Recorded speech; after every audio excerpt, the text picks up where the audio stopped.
G'day, welcome to Dodgy Bob's car reviews. Dodgy Bob's? Nah, about SydneyEv's car reviews, Bob's a reality car reviews. What do you want me to call this? This is my first Nissan LEAF car review. This is it.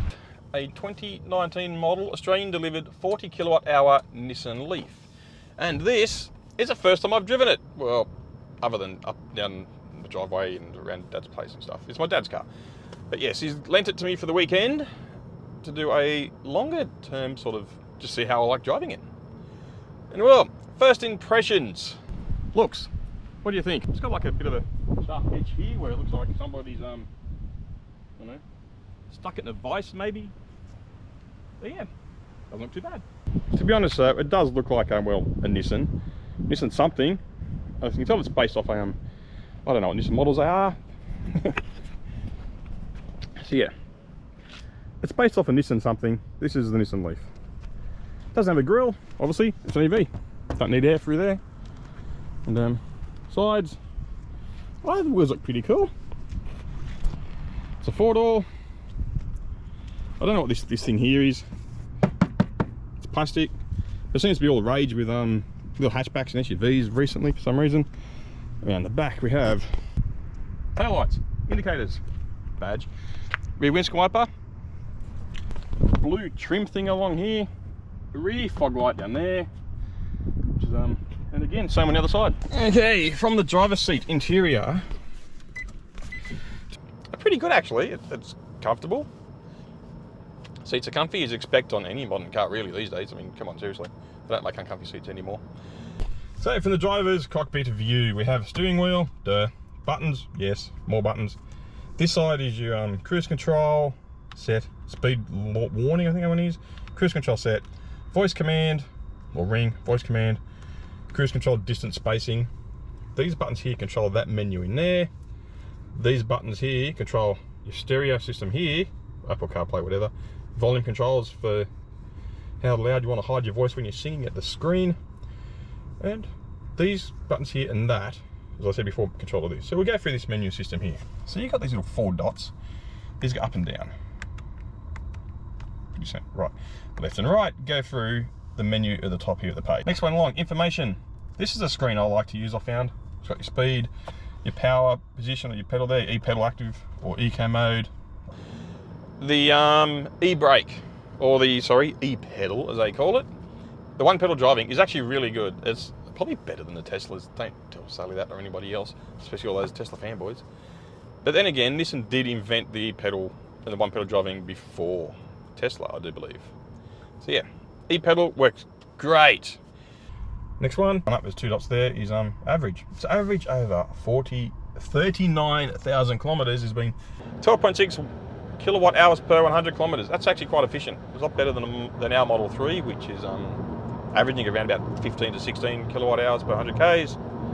12.6 kilowatt hours per 100 kilometers is actually pretty good, surprisingly. But this car has done most of its life driving around urban environments, and I think this trip is the first time it's actually been outside of Sydney, believe it or not. Next screen, direction. We're heading that way. And we have our battery temperature sensor, which is that. There's no actual temperature indication, which is kind of weird. Battery capacity, after 39, oh sorry, what am I saying 49 for?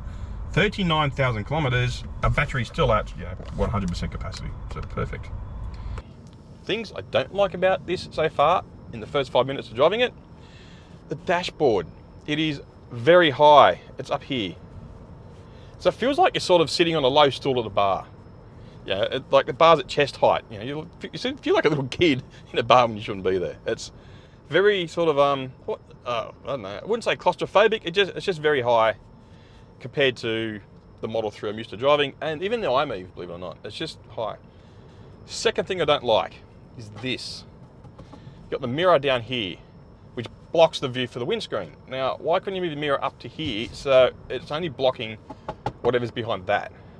Because you really haven't got much windscreen real estate up here at all. There's like a tiny gap, and it just feels like you've got 2 windscreens. You're looking for here or over there. Indicators European on that side, which is great if you drive a Tesla, if you drive an iMEV, or anything with Japanese. Funny enough, it's a Nissan LEAF, Japanese brand, but I think it's because it's made in the UK. Yeah, it's the wrong side. I think you got headlights, auto headlights, then you got fog lights, front and rear fog lights on the switch. This side's got your wipers. Seem to be automatic wipers, which is cool. And there seems to be intermittent wipers and varying speeds, which is normal, I guess. We're heading to Lithgow, going to Orange. So we'll see how this thing goes. We're leaving Sydney now, or Western Sydney, Penrith area to be exact.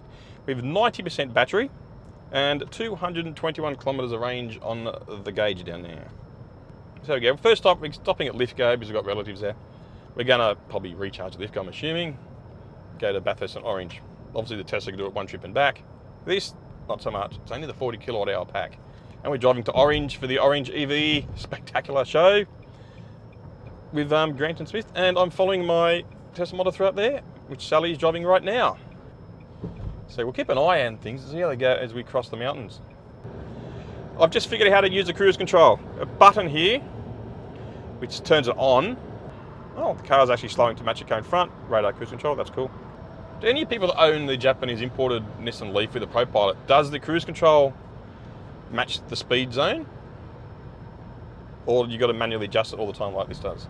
Okay, approaching a set of lights with cruise control on. It's coming to a stop. Yes, it's slowing down. It's coming to a complete stop. Okay. No hands on the brake. Not that you drive with your hands on your brake. Some people might do, I don't know. And we come to a stop. Cool. Cruise. I think cruise control just turned off. Yes, it did. Okay. What do I think of the interior? Seats are good. Got this little strap here for wiping your bum on, I guess. I suppose it saves your butt crack staining the leather. That I think it's suede or something. It looks like suede anyway. Apparently you got to tap your dashboard. I don't know why.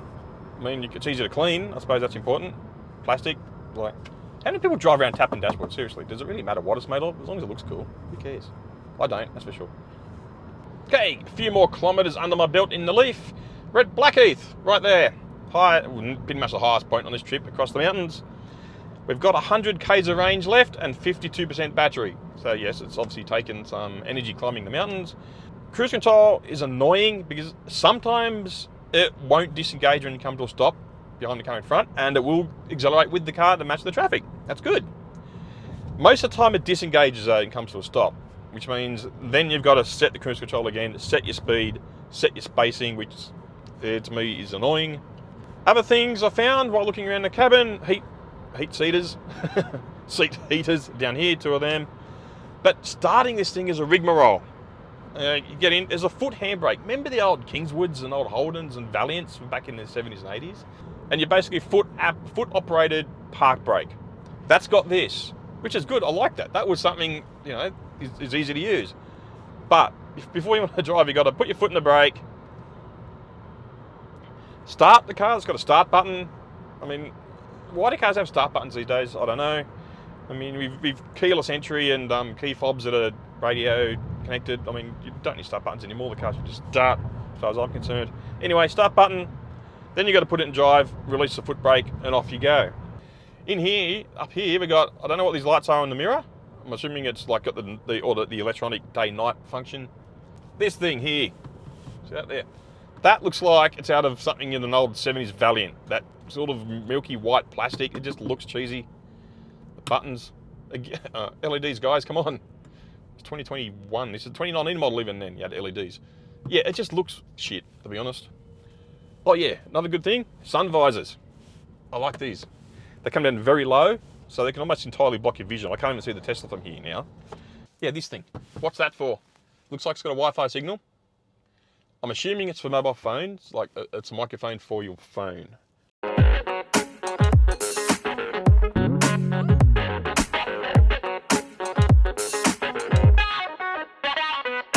Okay, we're on the Darling Causeway heading to Lithgow. Narrow, bumpy, windy, elevation change, back typical of our country highways. I'm pretty happy. It handles well. Then again, it's like all EVs, the weight's down low. It handles the corners nicely at normal road speeds. Suspension's taking the bumps quite nicely. It's not like hitting bumps and moving everywhere. Things I have noticed when you put your foot in the accelerator though, it does torque steer quite a lot. Now last time I had torque steer was in like an old front wheel drive Corolla back in the 80s. So I think modern cars shouldn't really be torque steering, especially with some of the European stuff now that has got, you know, hundreds of horsepower for front wheel drive. You notice it, you can feel it. But yeah, another thing I've noticed, I've been cranking the stereo. It's good enough. It's loud enough for me to sing at loudly and start to get a sore throat with, which is good, which means you can scream your best concerts out at the windscreen as much as you like. Plenty of storage stuff, plenty of shit rattling around in the pockets in the doors. Oh, might be a wet road. Yeah, but there's no, I can't hear any rattles. This car's 40,000 kilometers old. It's, you know, a couple of years old now. It's my father's car, and there's crap everywhere. But yeah, it's still nice and quiet over all these bumpy roads. No big funks. But yeah, I like it.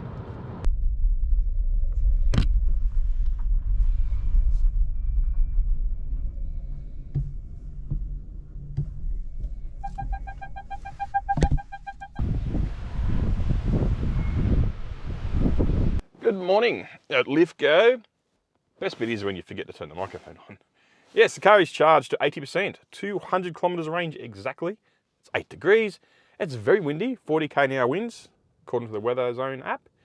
Plugged in a better route planner, the winds and heavy rain and snow, even though it's not snowing, but heavy rain to just to keep it on the safe side. And it's telling us we'll get there with about 10% remaining to orange. So now it's off to orange via Bathurst. Also, to help save range, make it easier, I'm using the heat seaters. Heat seaters, why do I keep saying that? Damn it. Seat heaters are on, nice and warm, my butt's toasty warm, my hands are toasty and warm, because I got the steering wheel heating on. So we should easily make it to orange, I got no doubts about that, but we'll see how we go. We're approaching Bathurst now. The LEAF is at 55%, 136 kilometers of range remaining, according to Waze, 64 k's to get to orange. So easily make it, even in these conditions, which are pretty crap. We're going to stop in Bathurst anyway, because Sally in the Tesla is going to chuck on the supercharger, because we haven't charged that since leaving home. We only left home with half a battery in the Tesla anyway. So while it's charging on the supercharger, I'll put this on charge while we get something to eat. And I don't have to charge this LEAF at Bathurst here to get to orange, is what I'm saying. Only charging because we can, not because we have to. But yeah, the car on the open road, it goes well. Like, it's a relaxed driving position. It's easy to drive on the highways. It doesn't wander over the lanes. It's easy to keep pointed where you want it to go. It's also got those, you know, those merging warning mirror orange lights when you go change lanes. There's somebody there. So anti-dickhead lights, I call them, I guess. Stop people cutting people off. Quite relaxing to drive on the open road, to be honest. I quite like it. I can see why my father bought it. It does a good job. Finally arrived at orange. It's very wet. The road is crap. I've never done so much pothole dodging in my life. It's crazy. But yes, the car handles dodging potholes quite well. It actually gives you confidence to swerve a pothole like that and not slide off the road. Center screen here. It's got Apple CarPlay, so I'm assuming it's Android Auto as well. So I really haven't bothered with what's on this screen at all. Main menu, it looks rather shitty and old really. Map where we are right now, coming into orange. It's fast enough, I guess. It's obviously no Tesla speeds, but it's not too bad, reasonably responsive. I've seen worse in other videos. And the iMove was tragically worse. I mean, it took 5 minutes to actually register a movement. Day-night mode, map mode. But yeah, if you've got CarPlay and stuff like that, do you really need to use those sort of most of that shit? Most people don't. I don't. I haven't used it the whole trip until just showing you this. It's bloody cold, 7 degrees. And yeah, we're here at Orange, at the EV sort of display road test people look at drive day thing, organised by one Grant and Smith, who's done a fantastic job organising this.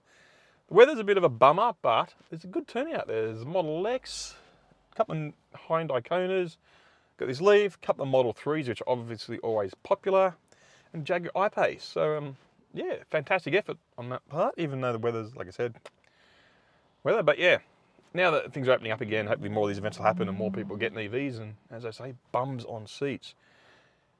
But yeah, now it's unfortunately we've got to head back home because Sally's not quite well, and we've got 102 kilometres of range, 50 k's of range back to Bathurst, where I'll recharge, and from Bathurst hopefully we'll get a non-stop run back to Sydney. So back to Bathurst and some food.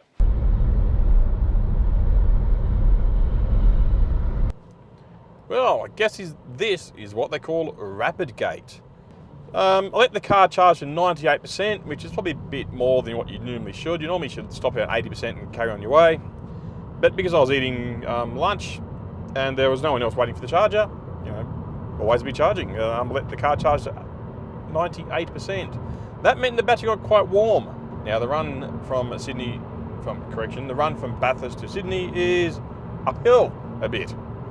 Unfortunately, it's an air-cooled battery, so there's not much you can do to cool it down. It's not exactly a warm day. It's 7 degrees and raining. Now I sort of understand what they mean by rapid gate, because because now I've got enough charge to get me all the way back to Sydney. It's probably not a problem as long as the temperature stays where it is. But if I have to stop again to recharge before continuing on my journey, then the battery temperature starting at that high will probably mean a very, very slow charge rate. I was a little bit worried about how our battery temperature is going to go climbing up here, Mount Victoria. But we're stuck behind a diesel motorhome belching tons of diesel fumes doing 30 kilometres an hour. So, solved that problem, I guess. But now, yes, they've finally got overtaken lane and get back up to 60 k's an hour. I haven't seen a rise in the battery temperature yet, so that's encouraging. And this speed camera here, 60 k an hour. The guy behind me, beside me, has decided to slow to about 40 kilometres an hour for a speed camera. What if I told you if you went through a speed camera at the actual speed, you don't get booked? Okay, we're at the base, approaching the base of the Blue Mountains now. We're at Blaxland, heading into the Sydney Basin. And I thought driving over the mountains, the battery temperature would probably have a chance to cool down. It hasn't. Battery temperature's still the same, hasn't changed. But other than that, this car has actually done quite well on this first road trip with a Nissan LEAF outside the Sydney Basin. So, would I recommend it for a road trip? I don't know, didn't answer the original question, did I? Had numerous DC fast charging stops? No. If you get away with 1 or 2 stops, or recharging AC overnight somewhere, then yeah, it's good. 40 kWh pack, 250 kilometres of real world range. So yeah, definitely good for trips like out to Orange occasionally, or maybe as far as Dubbo or up down the snow, who knows. Nice to drive an Appin Road, comfy seats. But yeah, but I find them comfortable. Orange and back in a day, or Lithgow Orange to here. Not a problem, not uncomfortable, not sore. I'm still wide awake and relaxed, so yeah. I find it quite comfortable for those sort of things. It's doable. So yes, thank you for joining me on my Nissan LEAF road trip from Sydney, Lithgow, Orange and return for the Orange EV display day with Mr. Grant and Smith. Did a good job out there. So thanks again, thank you for watching. Take care of yourselves, and I hope to see you all again on my next road trip, or whatever video I decide to make next. So yeah, like, comment, subscribe, all the usual blah blah blah, and bye.